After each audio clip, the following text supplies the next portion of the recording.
You cannot win games in the NFL if your quarterback and your head coach are problems. And for the 0-6 New York Jets, Justin Fields and Aaron Glenn are major problems. Locked On Jets starts now.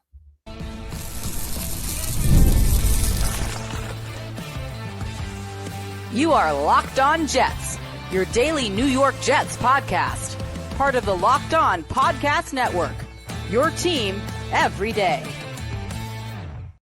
Welcome. This is the Locked On Jets podcast, part of the Locked On Podcast Network, your team every day. It is Monday, October 13th, 2025, and I'm your host, John B. from GangGreenNation.com. Thanking you so much for making the show your first listener, first watch every day. A big shout out to you everydayers. This is a daily podcast covering the New York Jets with new episodes each day through the week, Monday through Friday. Our episode today is brought to you by Mazda. Like our players, we sweat every detail, because when you make every move count, pulling off the unexpected is only the beginning. Stay tuned later for highlights in this week's Moving the Game Forward. Mazda, move and be moved. Well, the New York Jets are 0-6, and there are lots of reasons this team is 0-6, but I think you know that on any team in the NFL, there are two very important people who make the team run or who contribute to the team's failures. These are the quarterback and the head coach, and the New York Jets are not getting enough from either their quarterback or their head coach. So on today's show, we're going to talk about the struggles of Justin Fields, the struggles of Aaron Glenn, and what's at stake for these two and for the Jets over the final 11 games of this season. And I think there's quite a bit at stake. And we can start by talking about Justin Fields. I don't need to tell you this if you watch this game. Justin Fields was terrible against the Denver Broncos. I mean, I can give you the stats. 9 of 17 throwing the ball, 45 yards, 2.6 yards per attempt, a 58.7 quarterback rating, a 9 QBR, took 9 sacks, just a horrendous performance. Now, one bad game in the grand scheme of things is not a big deal. Look, every quarterback has bad games.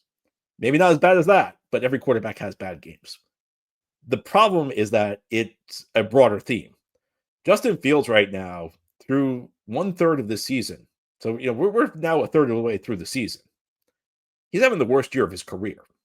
And during his time in Chicago, and to a lesser extent in Pittsburgh, because he wasn't really the starter that long in Pittsburgh, we've seen a quarterback who has high highs and low lows. And the hope when the Jets got him was that they would be able to develop him. And we'd see more of the highs. We'd see them more frequently. We'd see Fields look stellar more frequently, as he did frequently in Chicago, but not frequently enough. And we hope that the lows would maybe not be so low and be less frequent.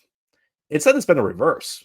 You've almost seen a fifth-year quarterback regress this season with the New York Jets. That game yesterday, that was the second time in Fields' season where he averaged 2.6 yards per passing attempt or less. I mean, that's incredible. And we're only 6 games into the season.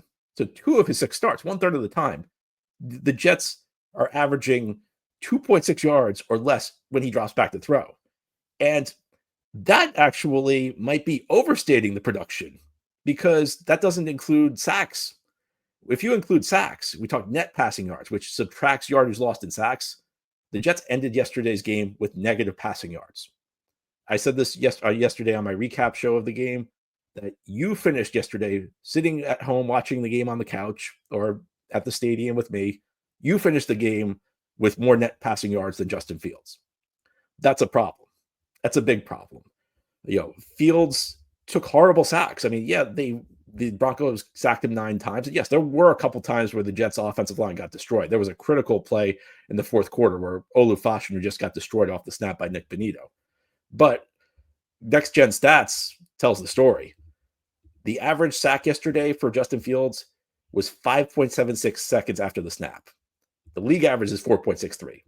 So Fields was holding the ball a full second longer than on your typical sack. And that suggests that the issue was not really the offensive line. The issue was Fields. And we know that he struggled through his career making his reads. But it feels like it's gone backwards from where it was in Chicago. And it wasn't good enough in Chicago. There's a reason he was traded for a late round pick last year. There was a reason the Bears could not get more for a quarterback with a first round pedigree than they got in their trade with the Pittsburgh Steelers. It's gotten worse. Now, the receiver room the Jets have built has not helped. I think that's clear. This is one of the worst constructed receiver rooms I've ever seen. And it's not just the low quality, it's how little upside there was in this room after Garrett Wilson. And yesterday's game kind of shows you what the offense would be like without Garrett Wilson. Patrick Surtain II has always been a tough matchup for Wilson. The Jets and Broncos play practically every year. Every time these two have met, Surtain has had the upper hand. For whatever reason, Garrett Wilson just cannot shake Patrick Surtain II. So this was a game where you needed somebody else to step up, and nobody's capable of doing it because you have a bunch of veterans who've done nothing in the league. Whether you want to talk Josh Reynolds, you want to talk Tyler Johnson, Lazard did not travel. And then you have Arian Smith, who, nominally, I think the Jets view him as a deep threat, but there's more to being a deep route runner than just running in a straight line really fast. I think that's part of the problem is that the Jets thought that they got this guy out of Georgia just because he's really fast, he's going to be a deep threat. Well, he's not. And I think the lack of a deep threat is an issue with this offense. In Chicago, Fields threw deep at a really high rate.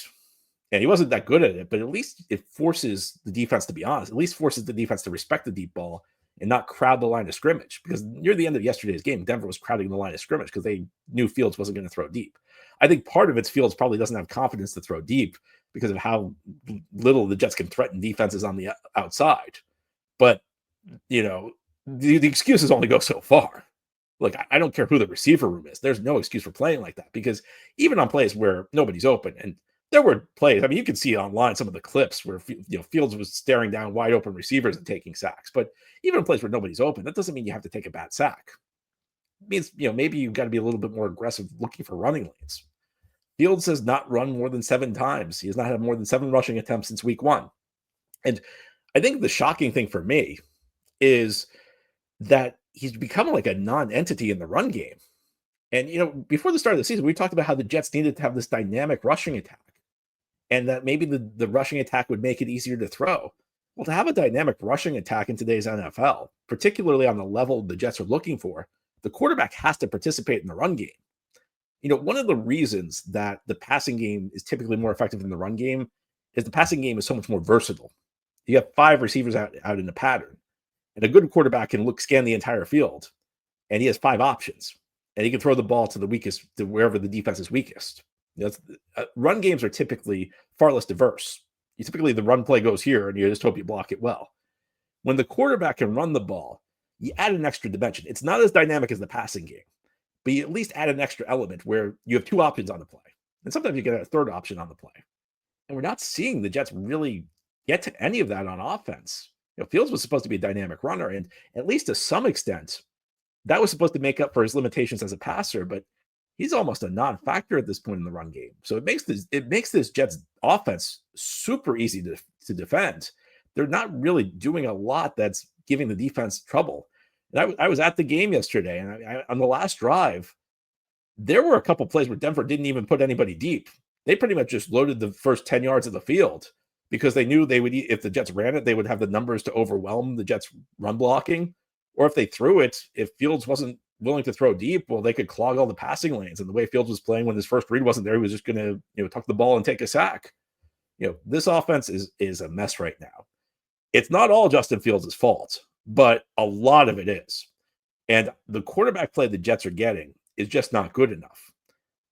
Look, I think we have to be mature enough to acknowledge that there could be a lot of things that are bad about the offense right now, like the receiver room. And look, this receiver room, if the Jets had a better quarterback, this would really limit what the Jets would be able to do. But, you can't let Justin Fields off the hook. When the quarterback plays the way Justin Fields is playing right now, you really have very little shot as an offense. I mean, this was a good performance by the Jets defense.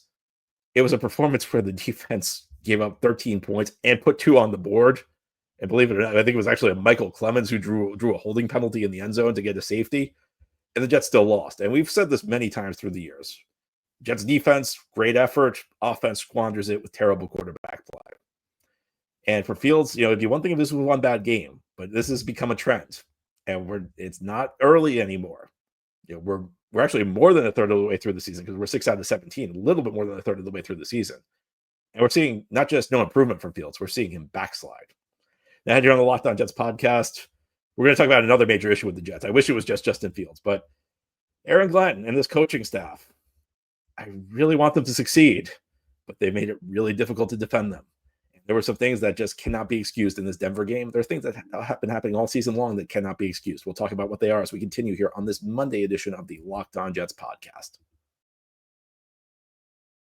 Today's Monday edition of Locked On Jets is brought to you by Mizzen and Main. You know the saying, look good, feel good? The problem is most dress clothes only check one of those boxes.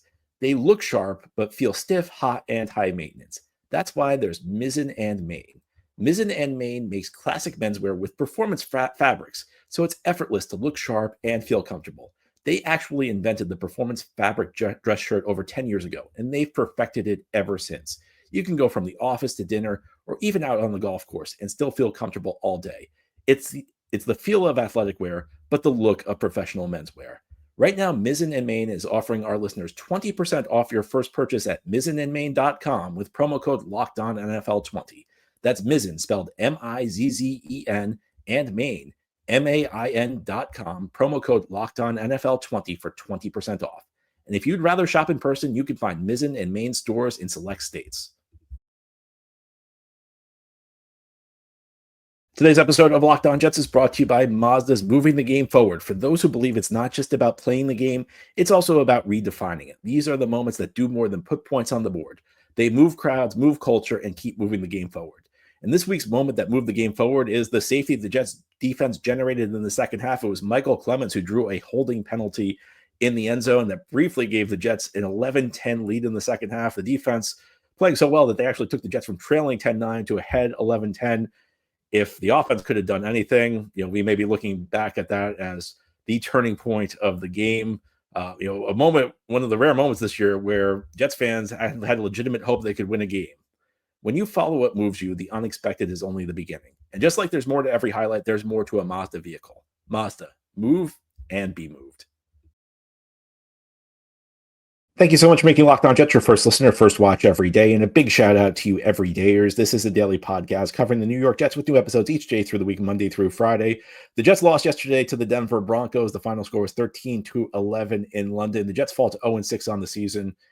And odds are when you're 0-6 and when you have the worst record in the NFL and you're the only of the 32 teams that has 0 wins on the season, you're not getting the contributions you need from key people in your organization. And there's nobody on an NFL team who are more important than the quarterback and the head coach. We know the Jets are not getting the quarterback play that they need. And I think I'm looking with increasing alarm at the job Aaron Glenn is doing as Jets head coach. If you've been a regular listener to Locked On Jets through the course of the season, particularly Mondays after the Jets lose a game, you've noticed a trend that every week, I say, I don't think Aaron Glenn's getting fired after one season, but as the games pile up, as the losses pile up, I have less and less conviction on that statement. And I still don't think it's going to happen, but I feel less confident in saying that than I did this time last week. And last week I felt less confident in that than I did the previous week, and so on and so forth. Because increasingly I watch this team play and I just see a lack of professionalism from this coaching staff.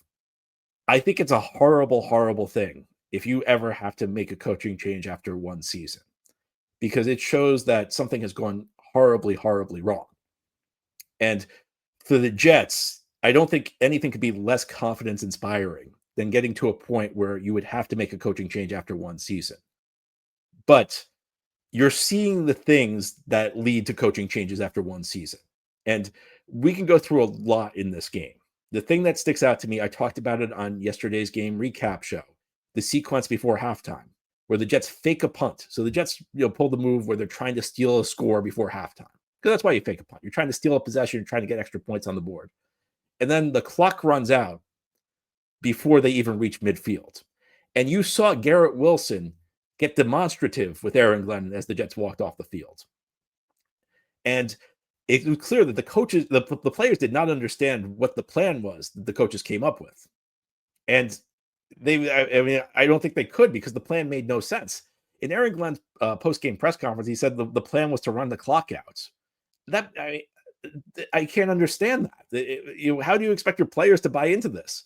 And this speaks to bigger issues because the players need to believe in what the coaching staff's doing. And when the coaching staff's doing stuff like that, it's really tough to figure out. And it's the type of thing that could lead to danger, because if the players don't understand where the coaches are leading them, that's the point where maybe the players start to tune coaches out. And I don't want to get ahead of myself here.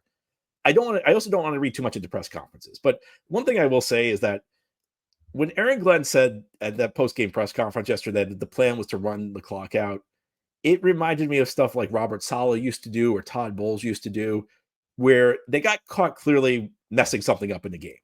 And instead of just admitting I messed it up, they made it seem like it was like part of some well thought out plan. The problem is, like, it makes you sound ridiculous because Glenn's saying where our plan was to run the clock out before the end of the first half. Why would you not try and get points at that stage of the game? You know, when you get the Jets offense had been struggling so much, you steal a possession by hitting the fake punt. Maybe that's the type of thing that could spark an offense. Instead, you run the clock out. Just really mismanaged stuff. And we could talk about the timeouts the Jets wasted before fourth down plays. They wasted 2 before fourth down plays where they could have just punted or taken the delay of game penalty. Just a lot of bad decisions. The only one I'll defend Glenn on, I've seen Glenn get criticized because he didn't try a 62-yard field goal on the last drive. The one thing I will say about that is I was at the stadium and I was paying attention in pregame warmups. Nick Folk was struggling. Nick Folk could not get the ball to the post from 57 yards. So there was no way Nick Folk was making that kick from 62 yards. That's the only thing I'll defend them on. But you just see a general lack of cohesion with this team. And you see that the players are starting to show signs that maybe they're not buying into what the coaches are doing. And I don't want to get ahead of myself here, but that whole thing with Garrett Wilson before halftime, and Garrett expressed some frustration in his post-game press conference. You can tell Sauce Gardner's frustrated with the team being 0-6. I don't think anybody with this team, even if expectations were low going into the season, thought we'd be at this point where the Jets would be the only winless team in the league on October 13th. And, you look back to the offense, it's difficult to call plays when Justin Fields is playing like that. And I think, typically the coordinator gets too much grief. But I will say this. I stuck up for Tanner Engstrand in my post-game show yesterday after the game. I went back and looked at a few things after the game. And I think I went way too easy on Engstrand because there were things about this gameplay that didn't make sense. I mean, first of all, they needed to get Fields more designed runs. But here's another big problem. Breece Hall had 0 targets in this game. Jets didn't run a screen.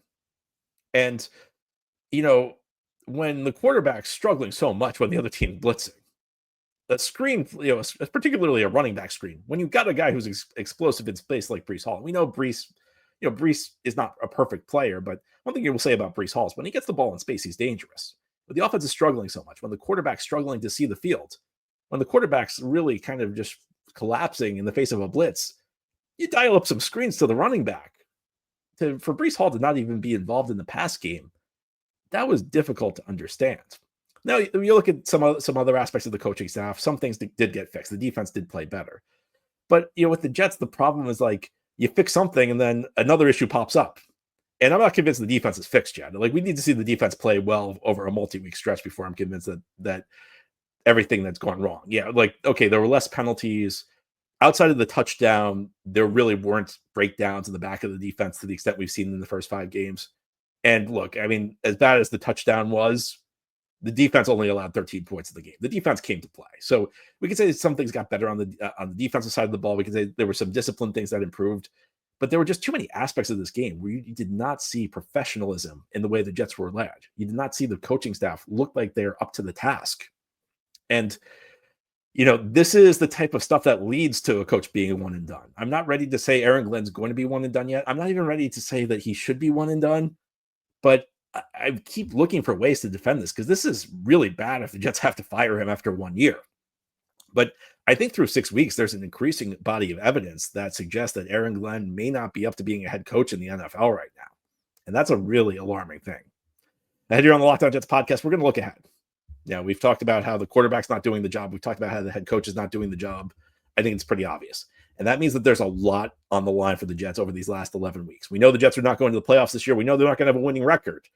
But the question is, how bad is it going to get? And will it force wholesale changes? I hope not. We'll dive into this deeper as we continue here on this Monday edition of Locked On Jets.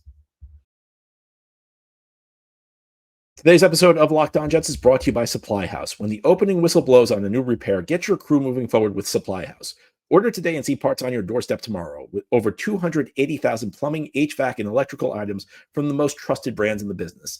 Their real-time inventory and honest lead times keep you from punting projects, while their industry-leading customer service always has your blind side covered. The part finder tools and 3D schematics can save you hours on job where every detail matters. And their Trademaster perks like priority shipping and dedicated support make the whole process smoother.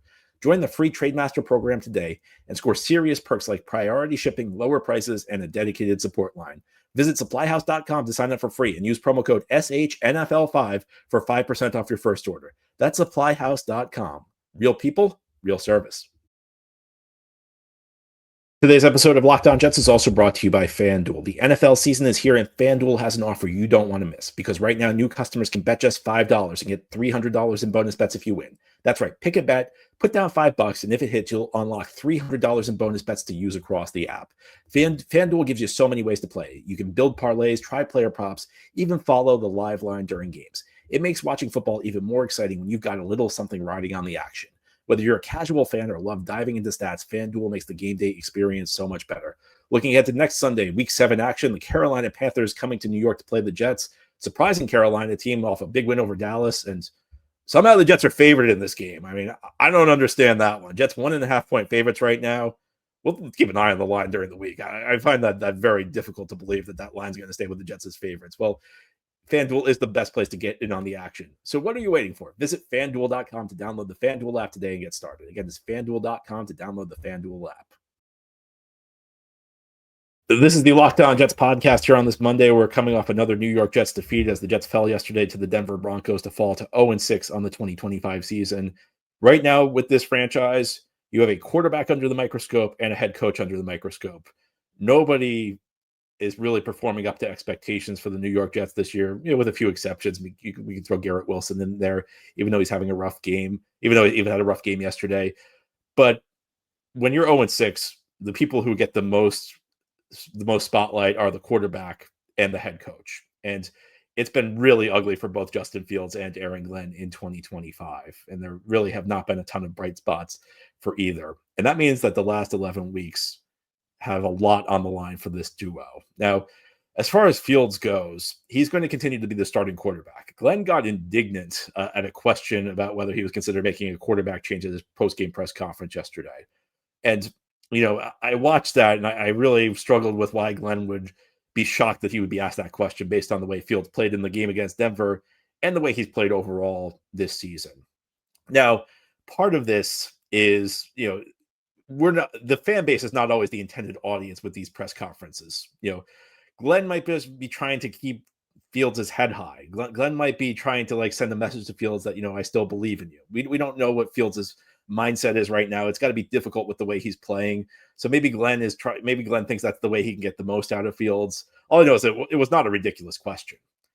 And, even if you do believe Fields can turn it around and be your long-term starter, and I have to be honest with you, I'm not entirely sure what rationale there is to believe that right now. Fields is looking very much like the quarterback in Chicago who wasn't good enough. But even if you believe Fields can turn it around and be a longer-term piece of this franchise going forward, you're reaching the point where benching him almost might be a good idea just to give him a kind of a mental break, because it's difficult. And we've seen this happen a lot in New York, particularly with young quarterbacks, where the losses pile up. You become the lightning rod of criticism, and we've seen it crush quarterbacks mentally. And you reach a point where it's almost worth it to bench a quarterback just to give him a little bit of a break, so he's no longer the focal point. Beyond that, I don't think Tyrod Taylor can really run the offense that effectively. But you reach a certain threshold with quarterback play where you almost have to you almost have to consider making a change for the sake of making a change, because the level of quarterback play the Jets are getting is so bad that you have to try something. You have to try and change things up. Now, what can Fields do to prove he deserves to be the starter in 2026?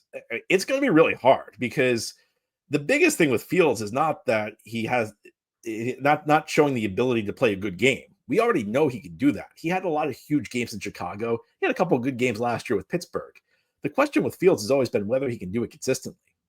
And the other question heading into the season, one of the things we were asking is, can Fields become more natural of a pocket passer? We know he's never going to be a classic drop back guy, but can he improve the way he processes, the way he reads defenses? And the answer to that so far has been no. So I'm really struggling to come up with a scenario where Fields shows that he belongs as the leader of the Jets going forward, because it just hasn't worked. I mean, he's taken a step back, if anything. And we're nearing the point where the Jets are going to have to make a decision, no matter how indignant Glenn gets in his press conferences. And again, I think like part of this is he's trying to protect Fields. He doesn't want to criticize Fields at this point, but we're reaching the point where something's going to have to give with Justin Fields. And it's a very long road back for Justin, because one good game is not going to turn things around. He needs a stretch of really good football going forward. And we haven't seen the capability from him to produce that. For Glenn, though, I think there's also a lot on the line. And I think there is a more realistic chance of him turning things around, because the threshold for getting rid of a first-year head coach is very, very high, and it should be, because it's an existential event for an organization.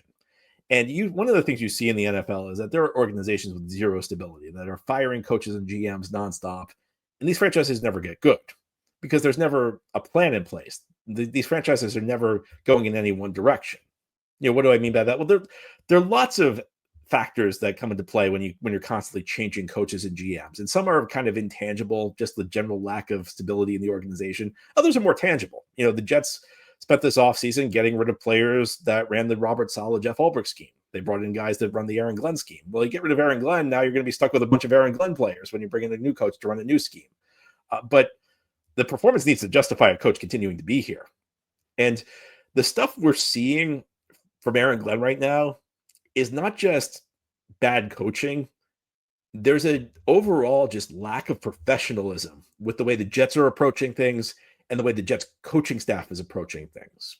I did not think we would ever get to this point with Aaron Glenn. I thought he was a guy who came in with a plan. And even though I wasn't expecting great results this year, I was expecting a measure of professionalism that simply has not been there. And it shows itself in all different ways. The way the Jets approach their game plans, the schemes the Jets run, which in many ways have been outdated, particularly on the defensive side of the ball. Not so much yesterday. Yesterday, the Jets defense did a much better job. But I also think the way Glenn is managing the game, he managed that game like a guy who never gave a first thought to game management before in his life. Some of the things Glenn did, the wasting of the timeouts and the sequence before the half, were just incomprehensible. And again, these are the types of things that can lead to bigger issues, because above all else, you need players to believe that you're the right guy to guide them forward. You need players to buy into what you're selling, because these players' careers are, in your hands. And the players don't believe in you, that's a big issue. And that's I'm not ready to say Aaron Glenn's going to be fired yet. I'm not ready to say he should be fired. But what I would say is that in a scenario, and I don't think, unless it was like an Urban Meyer situation where like the team turned on him before the start of the season, in a normal scenario, or at least as normal as a scenario like this can be, it's very difficult to get to a place where a coach should be fired after 6 games. I don't think we're at the point where the coach should be fired after 6 games. But if we were mapping out preseason a scenario where Glenn would be one and done, this is how the first 6 weeks would have gone. Now there's 11 games left. There's 11 games left for Glenn to turn this around. There's 11 games left for Glenn to show growth. There's 11 games left for Glenn to show more professionalism, get this team at least looking better, at least looking more organized. If he doesn't, this would be a disaster if the Jets had to fire him after 1 year. But we are slowly moving in that direction. Still a lot of time to turn it around, but I'm no longer at the point where I'm saying that this is nonsense, because it's not. I mean, I don't want it to be. But at some point you have to look at the results, and the results are just not good enough right now. So there's a lot on Glenn right now, a lot on Fields, but I don't know what Fields can do to turn it around. There are things Glenn can do to turn it around. As Jets fans, we just have to hope he does. But that's all for today's episode. This has been the Locked On Jets podcast, part of the Locked On Podcast Network. Your team every day is our motto. As always, if you enjoy the show, hit the subscribe button where you're watching or listening so that you'll never miss an episode. If you enjoy the show and are listening on a podcast source, give it a 5-star review. And if you're watching on YouTube and enjoy the show, give this episode a big thumbs up. It helps us out, helps other Jets fans find the podcast. Enjoy your Monday, everybody, as best you can after this Jets loss, and we'll be back tomorrow to talk more Jets.